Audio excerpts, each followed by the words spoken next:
Sumisikat ang araw nang may isang malambot na boses na tumawag sa kanya. Hinawakan ni Diseo ang likod ng kanyang leeg, umupo at nagtanong sa sarili, leeg ko.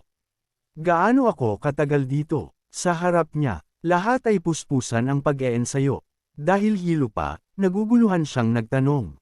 Ha, may martial arts competition ba ang lahat? Sumigaw siya, ano to? Bakit sila nag-aaway? Ang isa ay may sandata habang ang isa ay walang gamit. Hindi niya mapigil ang magtaka. Biglang may isang lalaking tumalsik diretso kay Diseo, na nagpagulat sa kanya. Nang makitang gising na siya, agad nagtanong ang lalaki, Batang Panginoon, kailan pa kayo nagising? Pagpapatuloy nito, habang tulog kayo, may naghahanap sa inyo, pero pinaalis na namin. Itinuro ni Diseo ang sarili at nagtanong, ako, hinahanap. Lumingon ang lalaki para makipag-usap sa isa pa. Malaking tao siya, di ba? Sagot naman ng isa, puro muscle lang, walang utak. Bakit? Sa bundok ka ba buong buhay mo nag-ensayo? Hindi mo alam kung paano ang takbo ng buhay rito. Sapat na ang pang-aasar na iyon para bumakat ang mga ugat sa noo ng isa. Agad silang nagpang-abot. Anong problema mo? Gusto mo na bang mamatay? Halika rito. Pinanood sila ni Diseo nang may pagkairita at bamulong, ano bang problema nila? Noon lumabas sina Baten at Mungkong mula sa likod, sinasabing hayaan na lang sila. Simula ngayon, magkakampi na silang lahat, kaya oras na para malaman kung sino ang mas mataas. Nagtanong si Diseo, bakit kayong mga matatanda, hindi nakikisali? Tiningnan siya ni Baton, sumasagot ng nanggigigil ang mga ngipin. Kung makikisali kami, nasaan ang saya doon?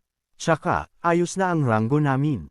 Pinanood ni Diseo ang lahat at namangha sa sarili.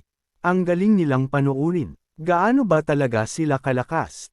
Reassuring na nagsalita si Mungkong. Kung magsisikap ka, magiging mas malakas ka sa kanila.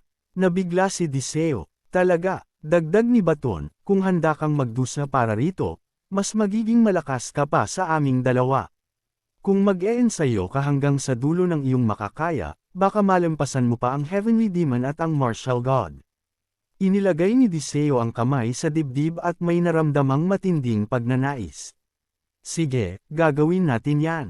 Namula ang kanyang mukha, puno ng bagong kumpiyansa. Gusto kong ibigay ang lahat. Pinanood ulit ni Diseo ang iba. Mukhang nalaman na nila ang mga ranggo.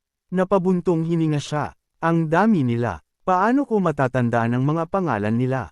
Lumapit siya, itinuro ang isang lalaking may pilat sa mukha, at idineklara, mula ngayon, ikaw ang number 1. Pagkatapos, itinuro niya ang mga lalaking may orange at purple na damit.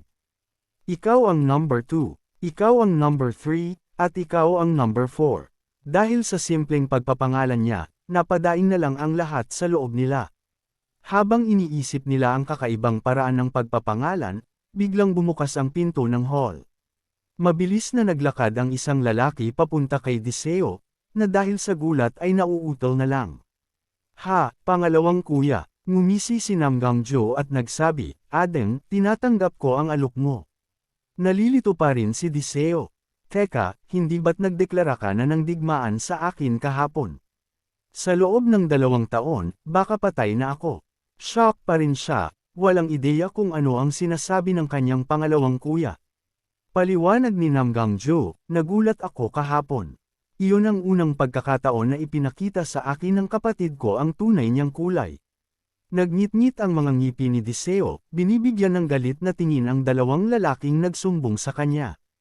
Tinapik ng malakas ni Namgangjo ang magkabilang balikat niya. Napaka-interesante niyon. Ganyan ang dapat na isang tunay na Namgang. Pagkatapos, biglang nagbago ang kanyang ekspresyon, naging malamig na parang yelo. Akala ko dati ay mabait ka lang na bata. Mahabang panahon ng 2 taon, pero sinabi mong haharapin mo ako sa isang duel, kaya asahan mong maghihintay ako.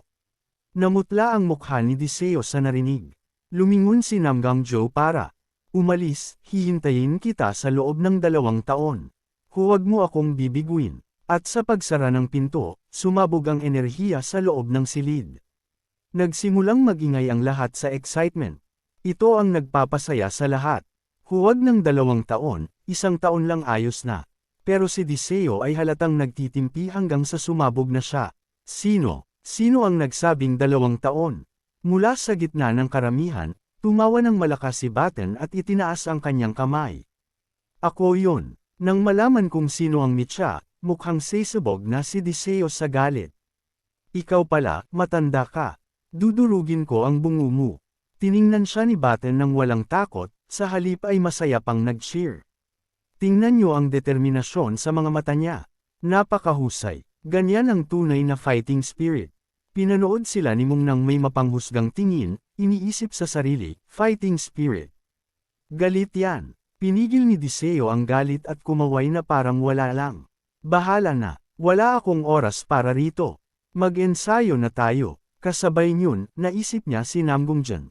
Kung nandito lang ang baliw na yon, kanina ko pa siya binugbog para lang makapaglabas ng sama ng loob. Nakakamiss siya. Tiningnan ni Diseo si Batten at nagtanong, "Oh, saan tayo magsisimula?" Nag-isip sandali si Batten, pagkatapos ay sumagot, "Una, lalabanan mo ang bawat isa sa mga kapatid mo mula number 1 hanggang number 50. Sa narinig, nagsimulang magpatunog ng kamao ang lahat, na nagpanginig kay Diseo sa takot. Sandali lang po. Siyempre, walang nagpakita ng awa sa kanya. Isang malakas na boses ang narinig. Number 1, ikaw na. Maya-maya, ang kanyang kaawa-awang sigaw ng sakit ay umalingaw sa buong hall, na nagpagulat sa sinumang napapadaan. Sa isang sulok ng silid, ibinagsak ni Lihan ang isang makapal na libro sa mesa at nagtanong, "Ito ang unang beses mong mag-aral ng medisina, hindi ba?" Habang kinukuha ni Shuang Yan ang libro, nagpatuloy ang banal na manggagamot, "Naiintindihan ko. Kailan ka ba magkakaroon ng pagkakataong magbasa ng ganito? Sa ngayon, dahan-dahan ka lang muna." Nang walang pag-aalinlangan, sumagot siya, "Banal na manggagamot, alam ko na po ang lahat ng ito." Namangha ang matanda. "Ano? Kailan mo natutunan ang lahat ng ito?" Nilipat-lipat niya ang mga pahina ng libro. "Paano mangyayari yun? Ang herbal encyclopedia na ito ay aabutin ng 5 taon bago ma-master." Binuksan ni Lihan ang isang random na pahina at sinubukan siya. "Sabihin mo sa akin ang tungkol sa astragalus." Gaya ng inaasahan, diretso siyang sumagot.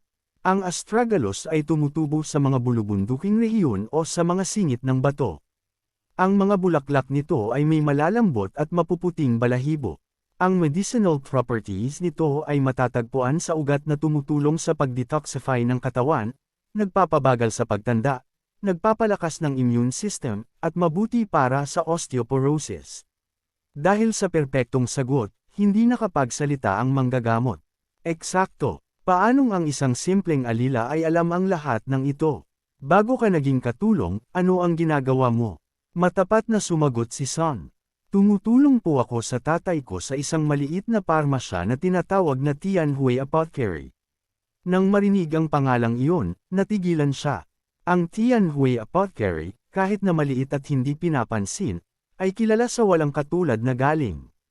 Sinubukan niyang alalahanin. Sinasabing bigla na lang itong nawala sa hindi malamang dahilan.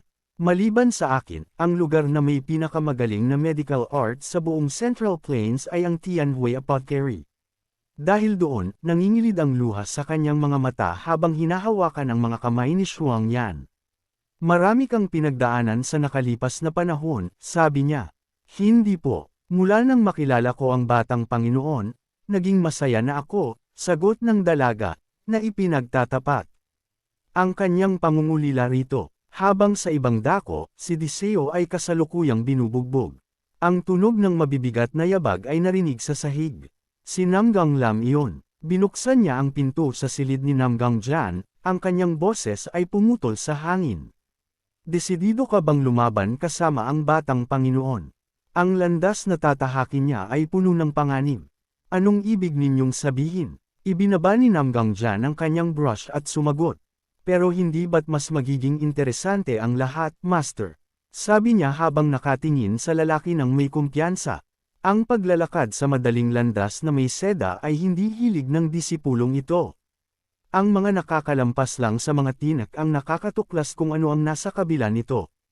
Ang kanyang mga mata ay nagbabaga sa determinasyon. Ang disipulong ito ay may tiwala sa batang Panginoon. Sa pagkakita ng ganoong paninindigan, lamambot ang puso ng estratista. Mukhang alam mo ang gusto mo. Dagdag pa ni Namgang Jan, bukod dito, nais ng disipulong ito na magrekomenda ng isang tao. Tanong ng kanyang master, gusto mong magmungkahi ng isa pang estratista para sa batang Panginoon.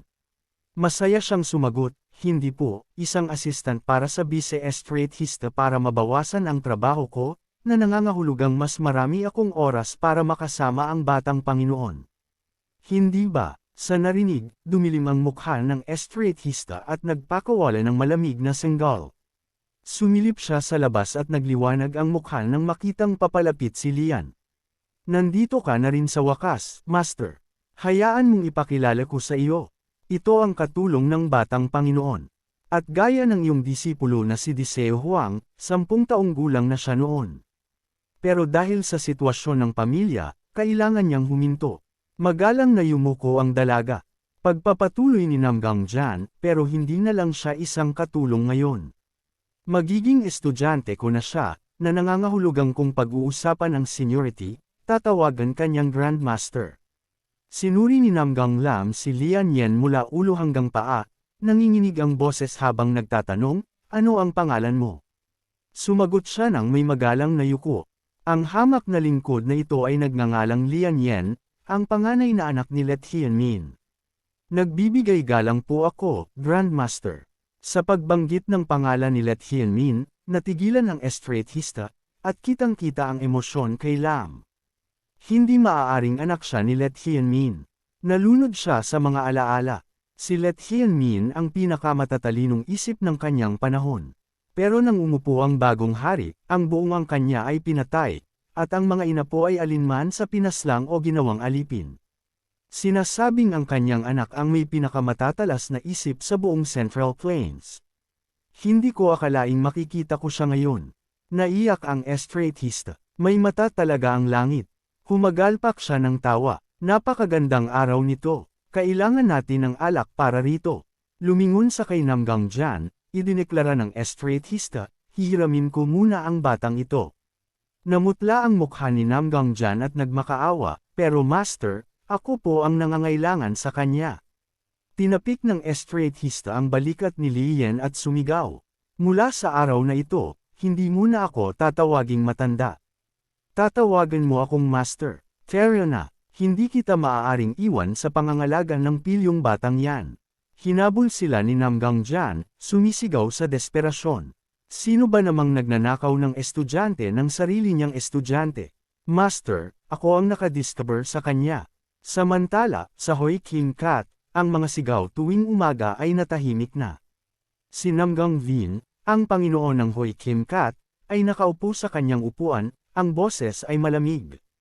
Nagsumite siya ng kahilingan para sa iyo, pero kaya mo ba talaga ang buhay rito? Sa harap niya ay nakatayo si Hania. Sumulyap siya ng patanjin kay Jungman, iniisip sa sarili, kinakausap niya si matandang Jungman ng ganoon lang nang walang takot. Pagkatapos ay sinuri niya si Namgang Vin. Ikaw ang may hawak ng kapalaran ng lahat sa Hoi Kim Cat. Ikaw ang master ng buong lugar na ito. Napagtanto ni Hania sa loob niya, lahat sa angkan ng Namgang ay kailangang mag-ingat sa kanya, pero hindi ako. Naisip niya nang may kumpiyansa. Hindi ako ang dapat kabahan dito. Ipinatong ni Hania ang kamay sa kanyang puso, may bakas ng dangal sa mukha. Malay mo, ang buong Hoi Kim Cat ay yumukod sa akin balang araw.